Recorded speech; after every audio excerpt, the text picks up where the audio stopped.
The coldest materials in the world aren't in Antarctica. They're not at the top of Mount Everest or buried in a glacier. They're in physics labs. Clouds of gases held just fractions of a degree above absolute zero. That's 395 million times colder than your refrigerator, 100 million times colder than liquid nitrogen, and 4 million times colder than outer space. Temperatures this low give scientists a window into the inner workings of matter and allow engineers to build incredibly sensitive instruments that tell us more about everything from our exact position on the planet to what's happening in the farthest reaches of the universe. How do we create such extreme temperatures? In short, by slowing down moving particles. When we're talking about temperature, what we're really talking about is motion. The atoms that make up solids, liquids, and gases are moving all the time. When atoms are moving more rapidly, we perceive that matter as hot. When they're moving more slowly, we perceive it as cold. To make a hot object or gas cold in everyday life, we place it in a colder environment, like a refrigerator. Some of the atomic motion in the hot object is transferred to the surroundings, and it cools down. But there's a limit to this. Even outer space is too warm to create ultra-low temperatures. So instead, scientists figured out a way to slow the atoms down directly, with a laser beam. Under most circumstances, the energy in a laser beam heats things up, but used in a very precise way, the beam's momentum can stall moving atoms, cooling them down. That's what happens in a device called a magneto-optical trap. Atoms are injected into a vacuum chamber, and a magnetic field draws them towards the center.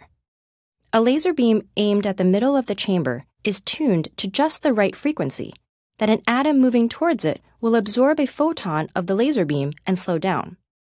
The slow-down effect comes from the transfer of momentum between the atom and the photon. A total of 6 beams in a perpendicular arrangement ensure that atoms traveling in all directions will be intercepted. At the center, where the beams intersect, the atoms move sluggishly, as if trapped in a thick liquid, an effect the researchers who invented it described as optical molasses. A magneto-optical trap, like this, can cool atoms down to just a few microkelvins, about negative 273 degrees Celsius. This technique was developed in the 1980s, and the scientist who'd contributed to it won the Nobel Prize in Physics in 1997 for the discovery. Since then, laser cooling has been improved to reach even lower temperatures. But why would you want to cool atoms down that much? First of all, cold atoms can make very good detectors. With so little energy, they're incredibly sensitive to fluctuations in the environment. So they're used in devices that find underground oil and mineral deposits. And they also make highly accurate atomic clocks, like the ones used in global positioning satellites.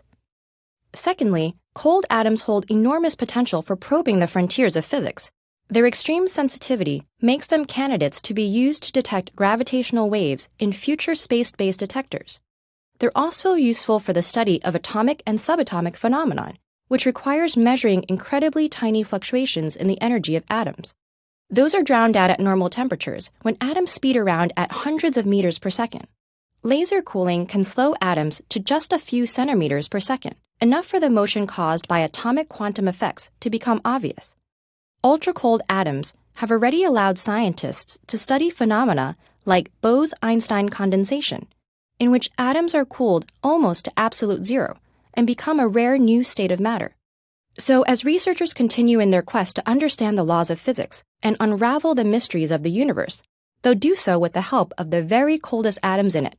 For more brain-busting physics, check out this playlist of videos that we created in collaboration with CERN scientists.